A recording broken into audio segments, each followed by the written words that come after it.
begitu abolisi dikeluarkan, ya, kemudian amnesti dikeluarkan, ini setidaknya 2025 akan landai nih. Andai. Kan kira-kira gitu. Adem. Tapi apakah akan ada jaminan melandai terus? Nggak ada jaminan juga. Yep. Ini kan kayak bandul. Ini Pak Prabowo, ini Ibu Mega, ini Pak Jokowi. Yang nggak ketemu ini dua. Pak Prabowo kadang-kadang harus dihadapkan pada pilihan-pilihan kan.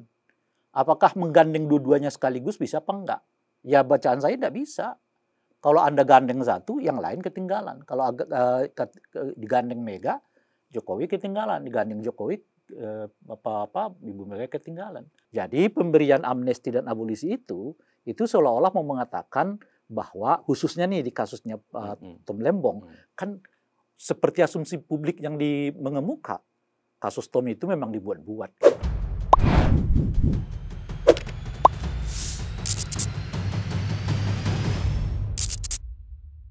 Halo, kita kembali lagi di program OTT, On The Table. Kali ini kita kedatangan tamu, pengamat politik ya, yang sering warawiri di media, apalagi belakangan hari ini.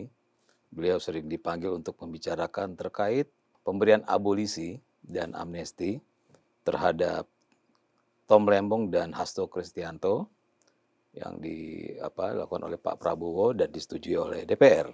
Kita mulai ya, Bang Rey. Siap. Ya, jadi menurut Bang Rey, bagaimana pandangan Bang Rey ya dengan dikeluarkan abolisi dan amnesti terhadap Tom Lembong dan Hasto oleh pemerintah?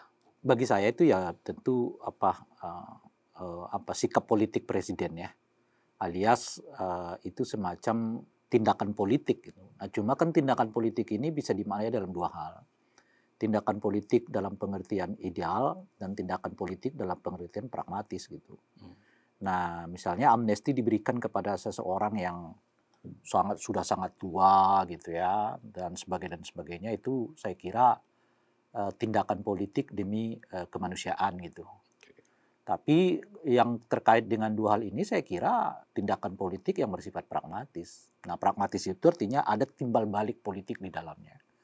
Pak Prabowo memberikan amnesti ke Hasto, ya bacaan umumnya ya tentu saja kepada PDI Perjuangan kan gitu. Lalu abolisi kepada Tom Lembong, ya bacaan umumnya itu adalah orang-orang yang berada di barisan Anies Baswedan dahulunya gitu. Keduanya ini adalah kelompok yang sangat potensial untuk menjadi oposisi di era pemerintahan Pak Prabowo ini gitu. Nah, dengan diberikannya amnesti baik kepada PDI Perjuangan, kepada Hasto maupun kepada Tom Lembong, artinya dua gerbong yang potensial jadi oposisi ini ya sementara mungkin akan melandai gitu. Dan saya kira itu yang kita lihat sekarang ini gitu. Sebetulnya nggak perlu nunggulah apa gitu. Misalnya saya sering menyebut isu soal perjanjian dagang antara Indonesia dengan Amerika itu kan banyak dikritik oleh publik gitu kan. Lalu yang terakhir ini adalah soal pemblokiran bank warga negara yang selama 3 bulan tidak aktif misalnya gitu ya. Itu kalau diambil oleh posisi itu isu besar yang sangat potensial menaikkan popularitas oposisinya gitu ya. Dan pada saat yang bersamaan membuat nama pemerintah akan turun gitu. Nah, kalau kita lihat sekarang, kan nggak ada yang ngambil isu ini gitu loh, elit-elit ini gitu. Pada diam semua tuh. Artinya Anda mengatakan bahwa Pak Prabowo tidak ingin ada oposisi di negara ini? Iya, saya kira kalau Pak Prabowo terbaca oleh kita dari dahulu ya. Memang formatnya beliau itu mewarisi cara berpikir Pak Harto tentang pemerintah gitu. Jadi pemerintah itu harus adem, stabilitas harus terjaga, kira-kira begitulah ya. Tentu dengan formula-formula baru, tapi idiomnya mungkin baru macam-macam gitu, tapi di kepalanya masih itu gitu lah. Nah itu yang membuat beliau sekarang misalnya terus menarik PDI ya, meskipun ya secara formal seperti kita ketahui ya di dalam Mukernas PDI kemarin itu mengatakan kami tidak akan masuk ke dalam, tapi juga tidak akan melakukan oposisi. Nah itu gimana menjelaskannya tuh? Artinya kan kalau kita bicara sebagai, kan kalau presiden kan melihat dari helikopter view kan, tentu kan beliau juga tidak mengatakan ini bukan tindakan politis, tapi beliau hanya menyatakan bahwa ini rekonsiliasi dan untuk pemulihan nasional, di mana Ya tentu kalau kita tahu Pak Prabowo kan banyak sekali program yang akan dijalankan. Beliau tidak ingin mungkin ada kerikil-kerikil ya di dalam perjalanan gitu. Tapi kalau kita bicara secara demokrasi ya, Anda kan tadi sudah mengatakan bahwa ini adalah bukan untuk kepentingan misalnya kemanusiaan, bukan kan ya. Tapi kan kalau kita melihat tidak jelek yang namanya tindakan politis itu kan nggak harus jelek gitu kan. Nah, karena Pak Prabowo mungkin melihat sudahilah gitu gini-ginian gitu. Nah, tapi saya mau lihat apa kan Anda mengatakan saat ini pengkritik sudah landai. Ya. Ya. Menyerang pemerintah. Apakah benar-benar hanya karena abolisi dan amnesti ini membuat pengkritik itu akhirnya bisa dibilang turun jauh atau tidak? Ya salah satu faktor menurut saya sih. Tapi mungkin ada beberapa bagian yang lain. Tapi yang paling menonjol itu adalah soal amnesti dan abolisi ini gitu.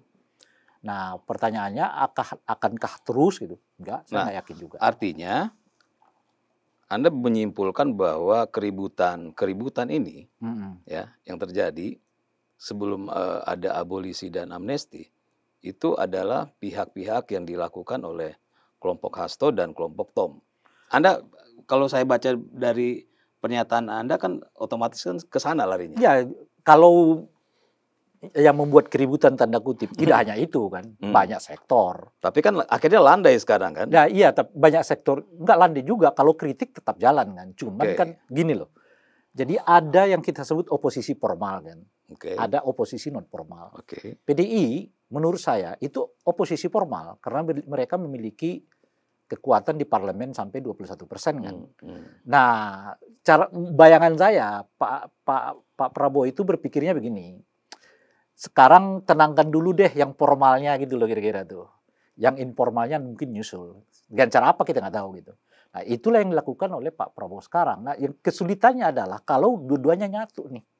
Yang kekuatan oposisi formalnya dengan kekuatan oposisi informalnya nyatu. Apakah nggak terlalu murah ya?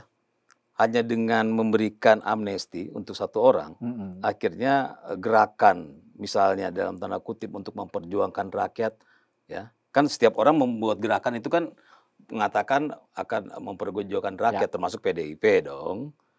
Nah artinya hanya gara-gara diberikan amnesti, lalu akhirnya memperjuangkan atas nama rakyat itu bisa dibilang berhenti atau berkurang. Itu yang saya sebut. Ini nanti serupa dengan pertanyaan, apakah akan begini seterusnya? Jawaban saya enggak. Kenapa enggak? Ya namanya juga kalkulasi politik. Nah tapi kalau besar dugaan saya, hingga 2025 ini mungkin kita akan begini terus. Sampai Desember ini paling enggak Desember gitu. Sampai Tapi Desember. 2026 mungkin cerita beda lagi.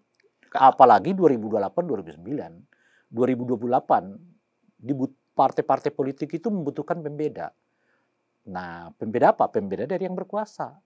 Apalagi ini ditambah misalnya popularitas yang sedang berkuasa lagi menurun. Artinya, makin dibutuhkan lagi nih pembeda itu dikemukakan oleh partai-partai. Jangankan partai yang di luar, bahkan partai di dalam pun akan melakukan hal yang sama. Artinya Anda meragukan komitmen dari PDIP? Nggak ada, saya nggak tahu mereka punya komitmen apa ya, kan kita nggak tahu kan. PDIP sudah mengatakan kan, dari yang saya sampaikan tadi, ketika diberikan amnesti, artinya mereka yang tadinya mengatakan melakukan kritik, melakukan serangan, akhirnya menurun kan, ya.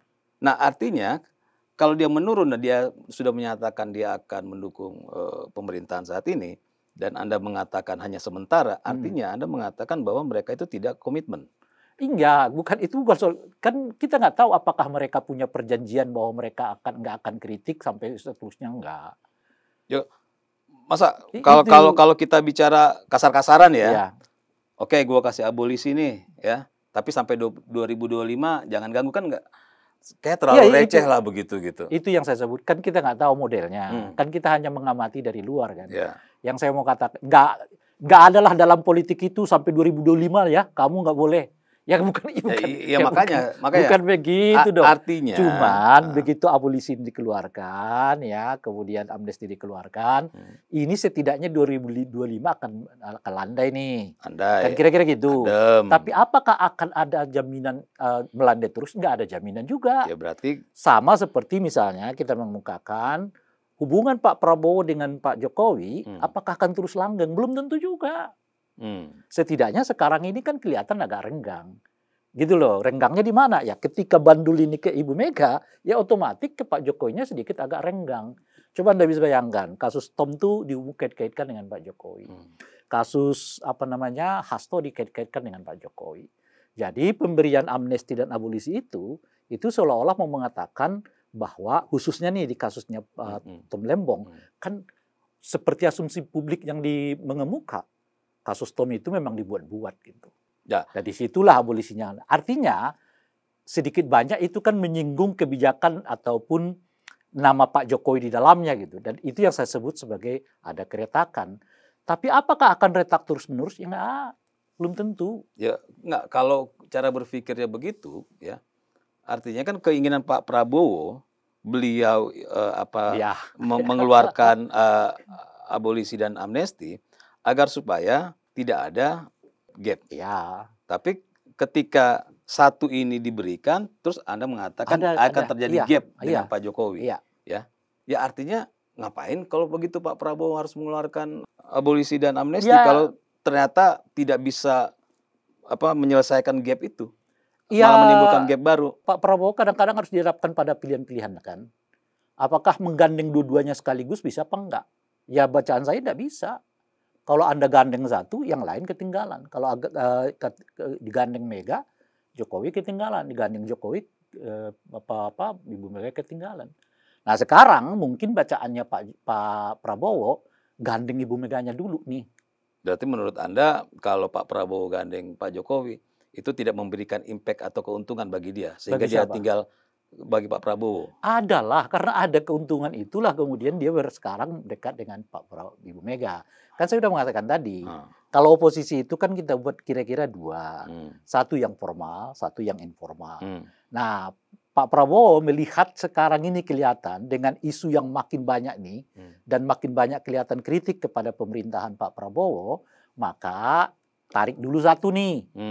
Gerbong yang formalnya gitu loh. Nah, gerbong formal ini siapa? Ibu Mega.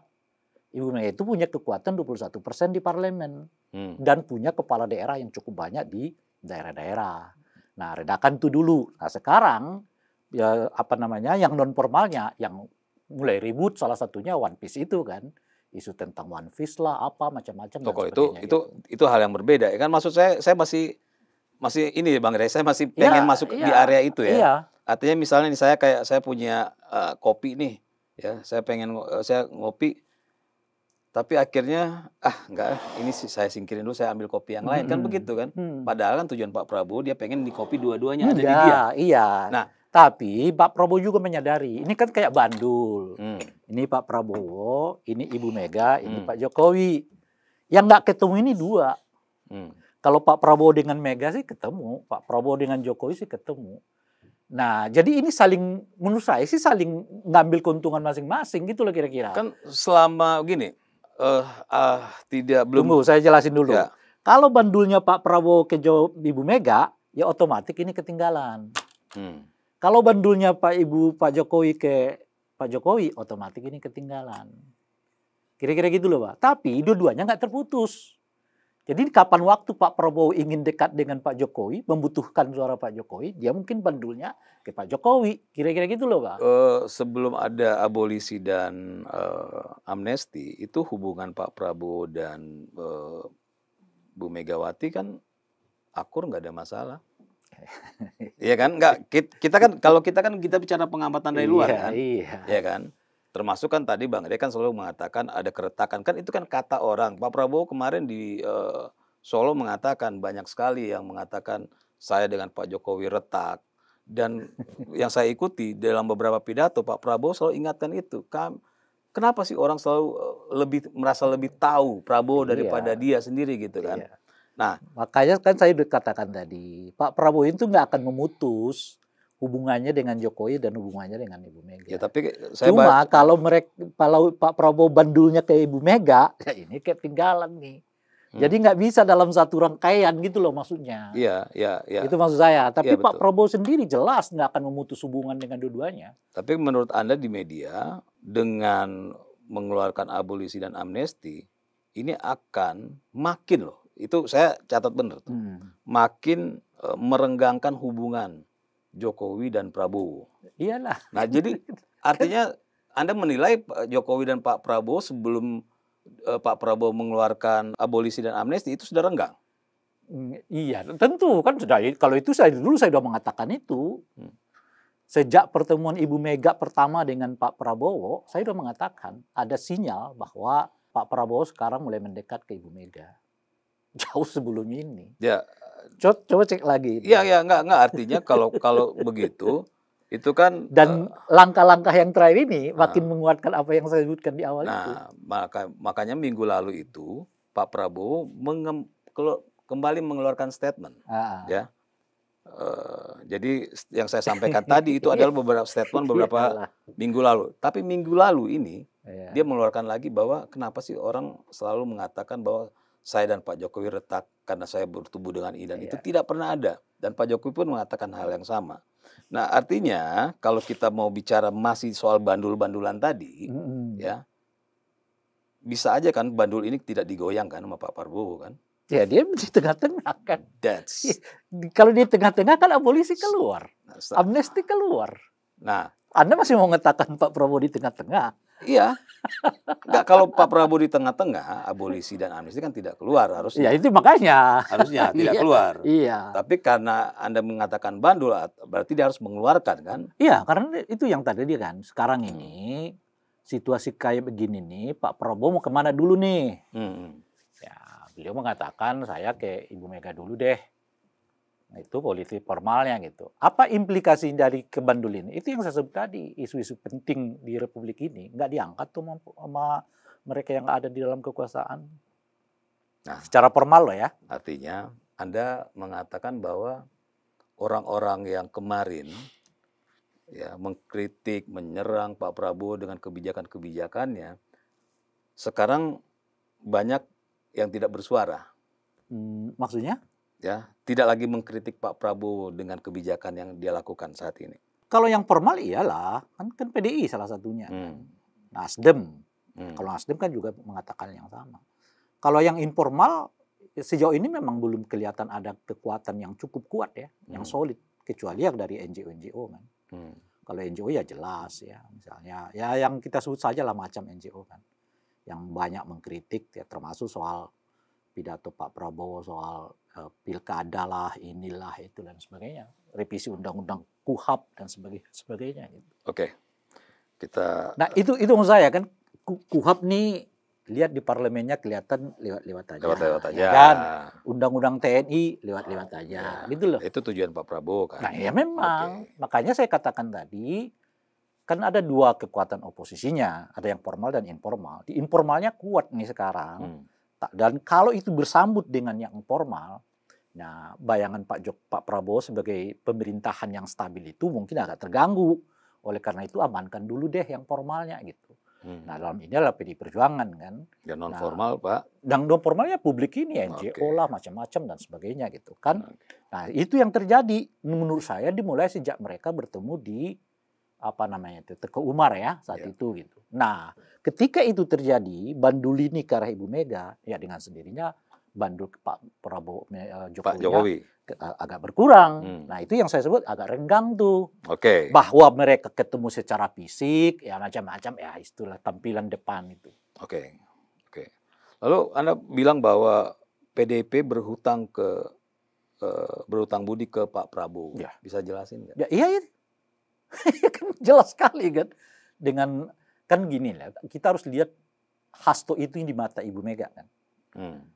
Hasto ini di mata Ibu Mega ini menurut saya dua hal sekaligus. Apa aja? Satu klik lah, klik ini psikologik lah kita nggak bisa jelaskan ya. Artinya orang tuh kalau udah klik nggak lihat soal kemampuan bla bla macam-macam tuh, klik aja. Udah nyaman lah. Gitu. Nyaman lah gitu. Nah, yang kedua adalah kemampuan, gitu. Nah, oleh karena itu kita lihat kan kemarin tuh ketika Hasto datang dalam Mukernas itu kan, lalu Ibu menangis gitu ya. Anda pernah nggak melihat Ibu menangis kepada salah satu anggota atau pengurus partai politiknya gitu? Jarang kan gitu. Nah, artinya baru 2 orang yang Ibu tangisi lah, yang diungkapkan secara terbuka pada publik. Satu kepada Pak Jokowi, nah beliau mengatakan saya sering sedih kalau Pak Jokowi itu dihina-hina kan gitu dulu ya.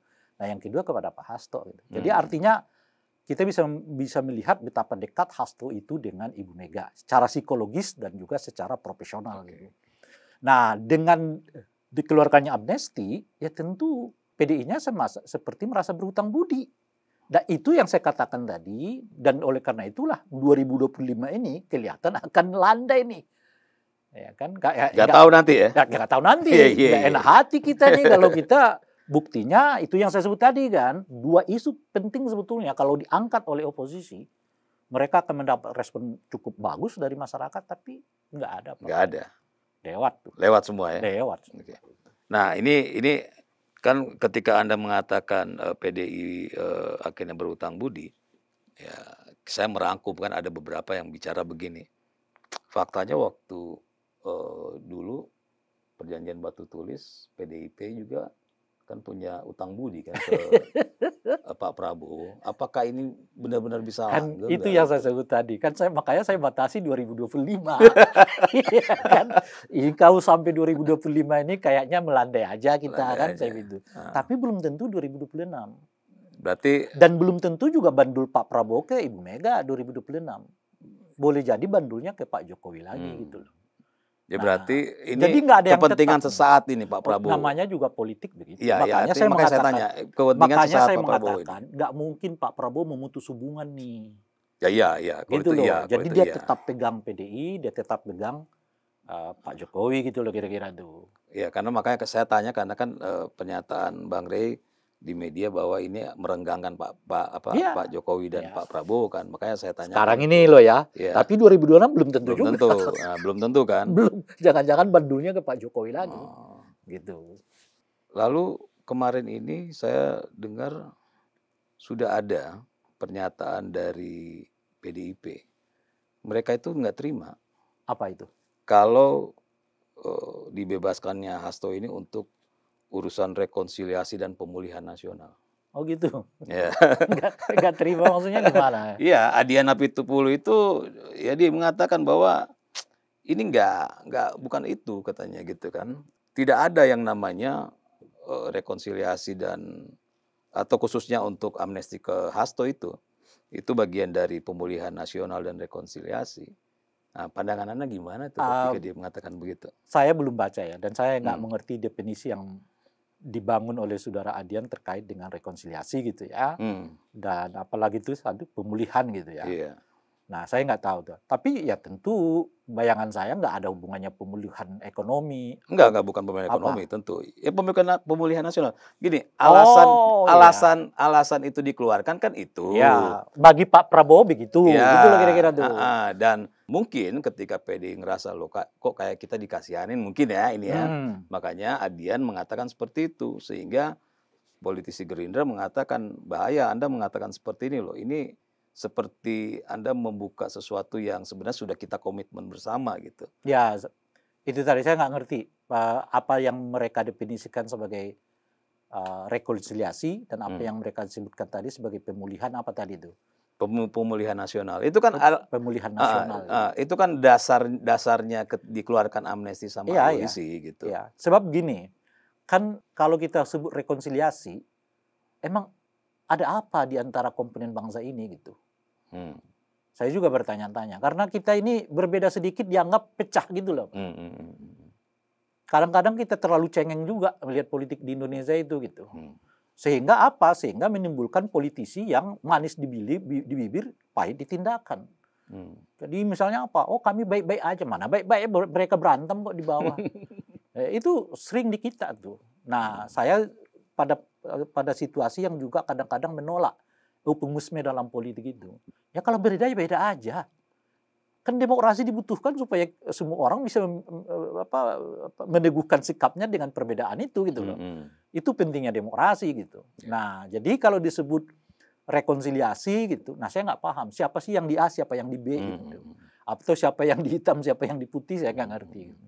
Kalau menurut saya itu berbeda ya sesuatu. Gitu. Nah itu satu. Nah yang kedua, bagi PDI sendiri kan selama ini nggak mengenal yang disebut dengan oposisi kan. Itulah mereka menyebutnya sekarang tuh yang menurut saya juga agak sulit kita pahami. Kami nggak oposisi, tapi kami juga nggak masuk kepada pemerintahan gitu. Ya karena udah ditolak kan untuk mereka masuk ke pemerintahan juga Ya, udah ditolak sama Pak saya Prabowo. tidak tahu gitu. Tapi yang saya mau katakan itu adalah makna oposisi itu nggak diterima oleh PDI Perjuangan gitu. Meskipun kenyataannya mereka berada di luar gitu loh kira-kira tuh. Nah mungkin karena itulah mereka merasa nggak ada yang namanya rekonsiliasi. Kami juga nggak beroposisi kok kan kira-kira gitu ya. Meskipun mereka itu berada di luar gitu. Nah bisa maknanya begitu. Tapi saya nggak ngerti. Ya artinya kan dari pembicaraan kita, saya dan Bang Rey kan berpikir paling nggak di akhir sampai 2025 ini aman-aman aja ya, nyaman-nyaman, landai-landai aja. Tapi belum sehari sudah mulai ada gesekan nih. Adian sudah mulai bicara seperti itu gitu. Ya, nggak ngerti aku kalau diantara. Tapi kan nggak semua orang ya kalau kita misalnya berbicara orang per orang, bisa orang per orang berbeda maknanya. Tapi yang paling penting itu kan gimana sikap di institusinya gitu. Itu ini melihatnya gitu. Kalau kita kutip ini nanti ini beda-beda lagi nih. Setiap orang akan melihatnya gitu. Beda-beda setiap orang akan, kecuali secara frontal dia mengatakan berbeda. Baru kita lihat ada sesuatu yang menarik dari pernyataan itu gitu. Ya. Nah, ini menurut Bang Rey ya, sebagai pengamat politik ya. Orang kan ketika dikeluarkan, kita ngomong amnesti aja ya, hasto lah ya kita bicarakan. Hasto lah ya. Orang kan bilang gitu, kalau amnesti itu kan otomatis dia dinyatakan benar bersalah. Ya, terbukti bersalah, cuma diampuni. Ya, artinya kalau misalnya kalau orang korupsi misalnya, korupsi, ya lu terbukti korupsi, tapi saya ampuni gitu.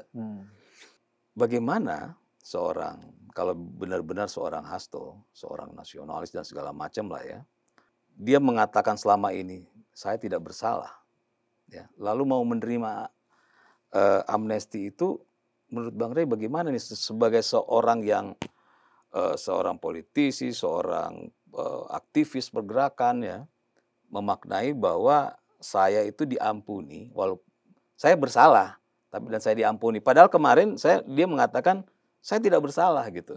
Ini bagaimana menurut Bang Rey? Semua orang kalau dihadapkan pada masalah hukum pasti akan mengatakan di persidangan dia nggak bersalah. Pasti begitu kan. Nah tapi semua orang juga menginginkan mereka dibebaskan. Dengan cara apa mereka dibebaskan? Bisa macam-macam. Salah satunya itu adalah amnesti itu kan. Karena tujuan semua orang yang dipidanakan adalah ingin dibebaskan pada umumnya ya. Tentu mengatasnamakan mencari keadilan gitu. Nah mereka akan menerima apapun bentuk pembebasan itu. Artinya untuk sekelas hasto, ya artinya kan ketika dia menerima labelnya bahwa dia sudah terbukti bersalah gitu kan. Oleh karena itulah kalau saya kan mengatakan juga di pernyataan itu, hasto nggak akan jadi lagi sekjen PDI Perjuangan. Ya kalau itu saya nggak masuk, kalau itu udah urusan bukan itu menguatkan apa yang kita sebutkan tadi. Itu maksud saya. Sebab nggak mungkin orang yang diberi amnesti terkait dengan kasus yang seperti dituduhkan itu bisa didudukkan sebagai sekjen di PDI Perjuangan. Ada juga yang bertanya gini nih. Jadi teman-teman kita kritis-kritis nih ya. Jadi mereka bilang apa hubungannya? Karena hasto itu diproses pidana atas perbuatan pribadinya, ya, bukan sebagai tindakan atau mewakili lembaga. Lalu kenapa ada pembebasan hasto, lalu lembaga seolah-olah merasa perlu, ya, ikut berterima kasih atau ikut meredakan, ya, serangannya ke pemerintah. Padahal ini urusan pribadi nih. Beda kalau ini urusan organisasi atau lembaga. Ya. Ini orang bertanya nih, loh kan hasto dipidanakan karena tindakan dia secara pribadi. Mm-mm. Ya. Harusnya ya udah kata PDI, ya kami tetap dengan konsisten dengan sikap kami selama ini. Anda membebaskan Hasto, kami berterima kasih, kan harusnya begitu. Tapi kenapa seolah-olah ketika itu diberikan pengampunan, seolah-olah yang diampuni itu sebuah lembaga gitu. Ya ini tafsir tentu ya. Ya makanya, Kan karena ini- Bang Rey seorang pengamat, saya mau nanya nih. Ini kan erat kaitannya karena orang-orang PDI menganggap pemidanaan terhadap Hasto itu erat kaitannya dengan bagian dari upaya untuk menjatuhkan institusi. Jadi mereka nggak bisa memisahkan diri dari kasus itu dari institusi mereka gitu. Jadi pemidaan Hasto itu dianggap oleh mereka bagian dari upaya Pak Jokowi saat itu, kira-kira gitulah ya, untuk menjatuhkan nama PDI Perjuangan. Dalam kerangka itulah mereka ketika Hasto dibebaskan merasa kemudian apa yang mereka pahami sebelumnya bahwa pemidanaan terhadap Hasto itu sebagai kriminalisasi itu bisa dilakukan oleh Pak Prabowo, dibuktikan oleh Pak Prabowo sekarang, dibuktikan dengan diberikannya amnesti itu gitu kira-kira itu. Sehingga ya secara institusi mungkin mereka berterima kasih. Itu dulu ya pengertian umumnya.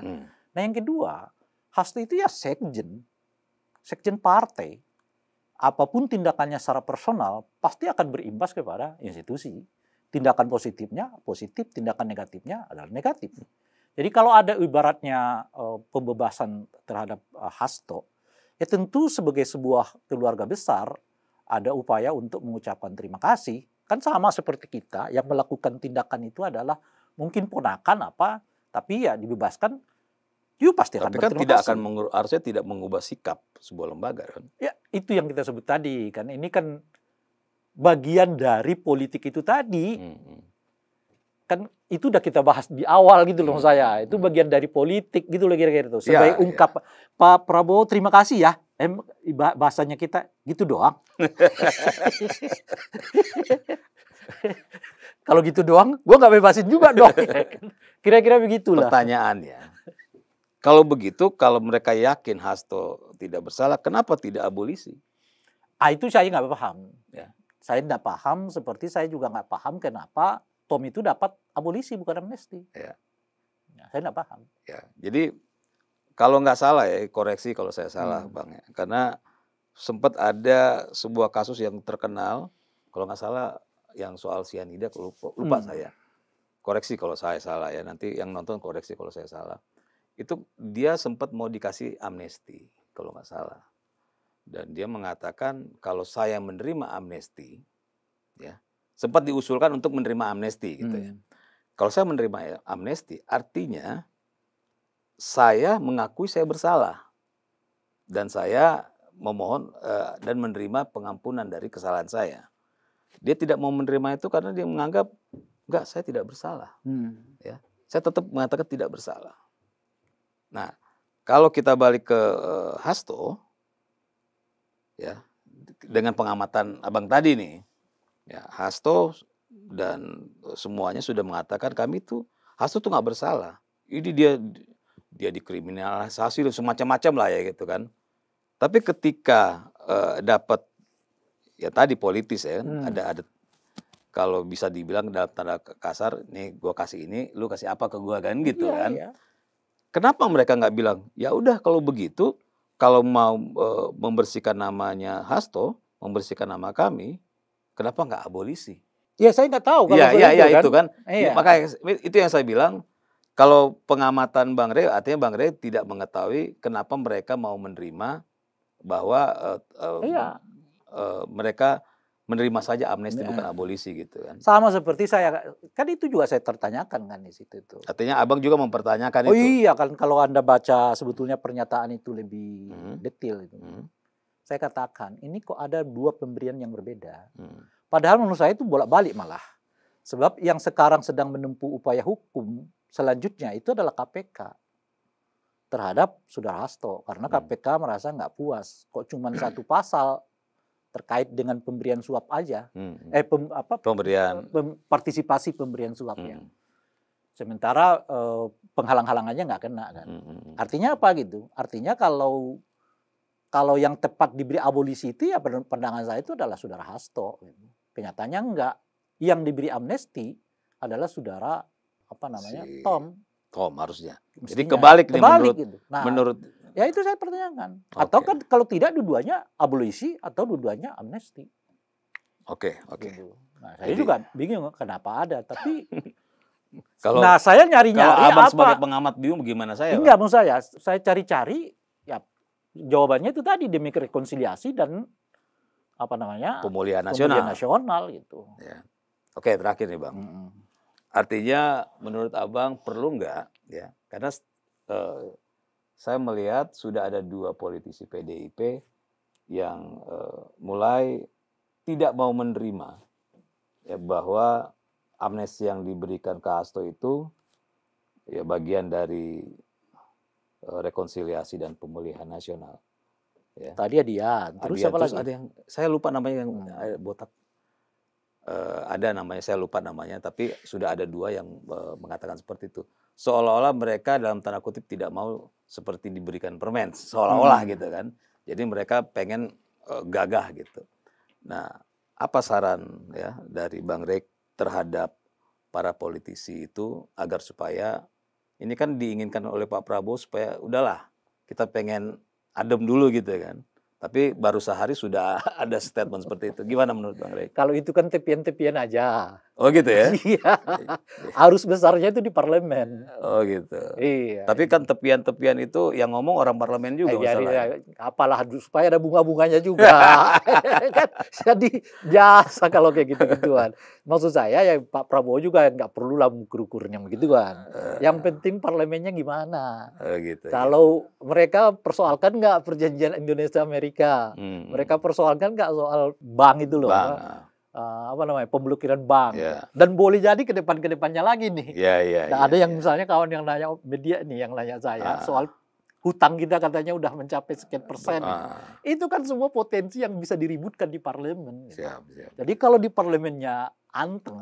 Ya, kalau ada 1-2 ya di mana-mana itu terjadi. Jadi biarin aja itu. Yang penting arus besarnya nggak bergerak. Capek dong Pak Prabowo kalau yang ngurusin yang gitu-gituan gitu. Itu satu.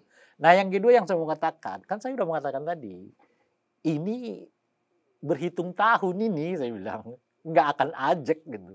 Kalau ajak ya masuk sekalian ke dalam, kan ngapain di luar kan. Gitu. Jadi makanya saya bilang 2025. Kalaupun mau ditafsirkan pernyataan itu, nah itu makin menguatkan saya, ini temporal nih. Boleh jadi 2025 ke sana akan ada lagi riak-riak yang lebih kencang lagi terkait dengan hubungan Pak Prabowo dengan Ibu Mega gitu. Nah dari sekarang ya harus dibuat kemungkinan-kemungkinan itu yang boleh jadi salah satunya dilakukan oleh saudara Adian Apitupulu kan untuk mengingatkan kepada publik lah bahwa rekonsiliasi yang mungkin dibayangkan oleh orang itu artinya lengket begitu, enggak. Rekonsiliasinya tetap begini, kira-kira gitu loh Pak. Cuman nggak akan saling serang dulu deh di parlemen dan sebagainya. Untuk sementara. Gitu. Untuk sementara sampai 2025. Bacaan saya 2025. Nanti 2026 kita datang lagi ke sini. Iya. Gimana politiknya sebetulnya yang terjadi dan sebagainya gitu. Oke, terima kasih ya Bang Rey, menarik nih. Pemirsa, kita cukupkan dulu ya perbincangan kita dengan Bang Rey Rangkuti. Semoga bisa mendapatkan pencerahan dari pernyataan Bang Rey. Saya pikir cukup dan terima kasih Bang Rey. Sama-sama. Bang, sorry Bu. Batik itu ya. Semuanya ini ada batu tiga. Mana? Bang. Apa kabar Bu? Sorry lah, politik. Ini studio semua. Redaksinya di sana tadi. Tadi Bang Rai kan tadi kayaknya. Iya. Yang posisi di sana. Iya. Oh sempat ke sana. Itu. Iya. Studio di bawah tadi. Iya. Ini studio semua.